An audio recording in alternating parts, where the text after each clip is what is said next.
আনারস গাছে বিশেষ কিছু যত্নের প্রয়োজন নেই, শুধু একটু জল দেবে হালকা হালকা, তো দেখবেন আপনার গাছটাও এরকম হবে। তো আপনারাও ছাদ বাগানে এরকমভাবে আনারস গাছ তৈরি করুন আর নিজেরা বাড়িতে খান, ঠিক আছে?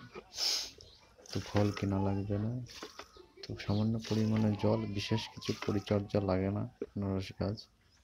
তো আমার গাছে ফুল চলে এসেছে, ফুলটা ফুটেছে, আনারসটা বেশ বড় হবে।